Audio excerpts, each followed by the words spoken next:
guys, welcome to today's craft kit. Yay! So today I wanted to do something a little bit more artistic. Something that's just kind of fun and kind of funky and doesn't really necessarily basically not everyone's going to look exactly the same. So I'm just going to start that out just by saying that it's going to get weird, okay?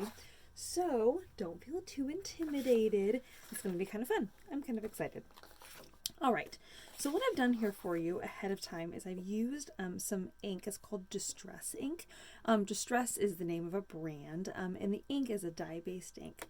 When I used blending brushes, I basically just took some ink off of the ink pad and blended it on the piece of paper. So the piece of paper is normally white, and so I added the ink pad color, which is the peacock. I'm actually pretty sure it's called peacock color, or peacock feathers, I think. And I'll confirm that later. But I put the that ink on the paper and then it blended across the whole thing. So that's what we've ended up with. All right. And then I have these other fun colors of blue that all kind of go together. And then the little sentiment that says, "You inspire me." I thought that looked really nice with that. Okay. So to do this craft kit, what you are going to need is a little bowl of water.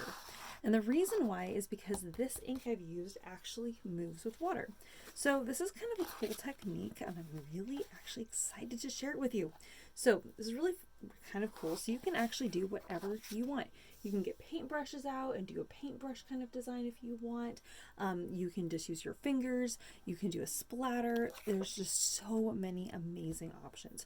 So I'm just going to do really basic. I'm just going to take some water out here and just kind of flick it on the paper. And I don't know if you guys can see this, but right away, the water is starting to change the color wherever I've splattered. And it's just lightly changing the color there. Isn't that really cool? I love it when that happens. That look is just so neat. Okay, so I'm also going to take my finger here, and my finger's wet. And again, this ink is going to move with water. So I'm just going to kind of swipe it across like this. And I'm probably going to do one more this way. It's going to take a moment for that ink to kind of move, kind of activate there, but you can already see the colors. Isn't that cool? I love these large splotches of color there. And the more water I have on here, the more of an effect it's going to have. Oh, so cool. Okay. All right, so again, you can kind of do a bunch of different things. You can create like hearts, you can do stars, anything with your finger. You can take a paintbrush and do the same thing with water. But isn't that cool? It's just water is creating this really cool effect. I just wanted to share that with you because I love it. I love it. Okay, so once you've decided to do that, and you've created a fun background, whatever that meant to you, I'm actually going to do one more splatter real fast. Okay. All right. Okay.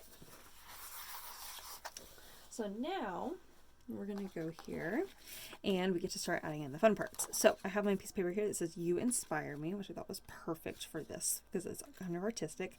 Now the paper I chose is, of course, it's going to fall into the background. It doesn't really pop. And of course you can see that on the screen here. It doesn't really stand out. But when you have it backed on this, it does stand out a little bit more. So you can kind of play around with that kind of concept. Okay. So what we're going to do here is, the first thing I'm going to do is I'm actually going to cut this in half. Oh, actually not quite yet. Don't cut it in half yet. I'm actually going to put some double-sided tape on the back of it here.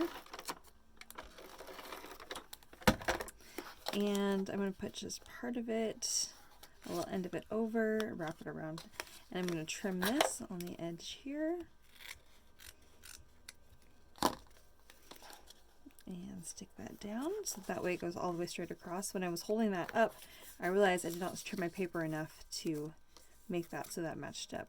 I wanted that to be a little bit smaller than the bright blue so that it would have matched up perfectly, but I did not make that happen. So that's not a problem. We're just going to do a second layer and make this work.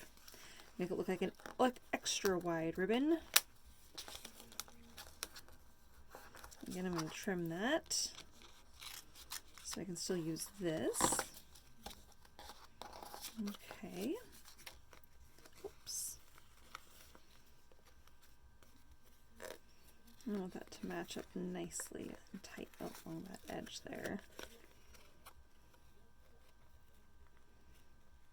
Okay. All right. And we have the You Inspire Me, which I love. It's going to sit on there. And then I wanted to use this too. So how do I want to do this? Thinking out loud here how I want to make this work. Because I love this other ribbon this rest of this ribbon so much. Okay, so what I'm going to do here is I'm going to cut this at, I'm going to create that chevron shape in here.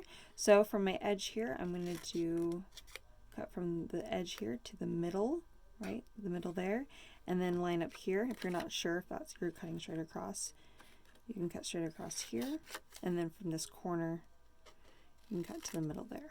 Okay, so we have the You Inspire Me. I'm going to put some double-sided tape on the back side of that. I'm going to match it up with my edge here so that the V of that lands right here in that little crease. Cute. I'm going to put some double-sided tape on all 4 sides here and stick this on to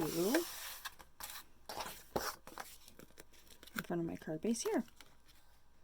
So I get a funky, fun background, but then my sentiment is my focal point.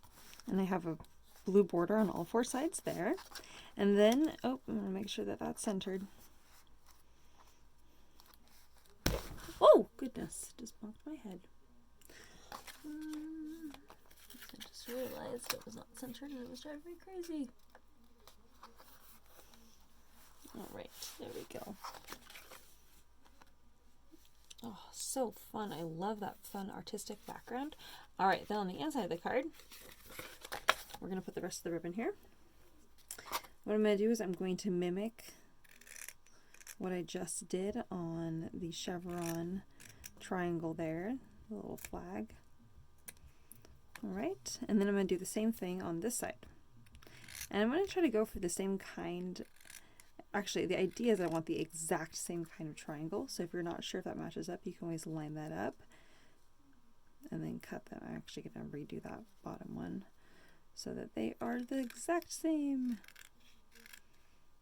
And if you happen to have fabric scissors, that may work better than paper scissors, just as a hint in case you are finding that your scissors are not strong enough. Okay, then what I'm going to do here is I'm going to stick some double-sided tape down. I'm going to put this guy here so that I have a little bit of a light blue border along the bottom. And then I'm going to put one more little bit of tape there, and I'm going to fold this over and fold that flat on top of itself. And if needed, she might need to do a little bit more double-sided tape there, so that that stays flat.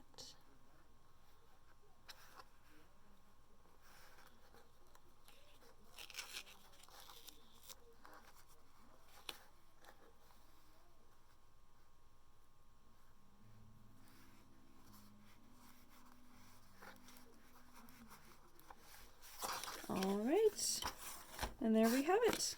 Card number 1. Yay! I love it. All right, on to the next one.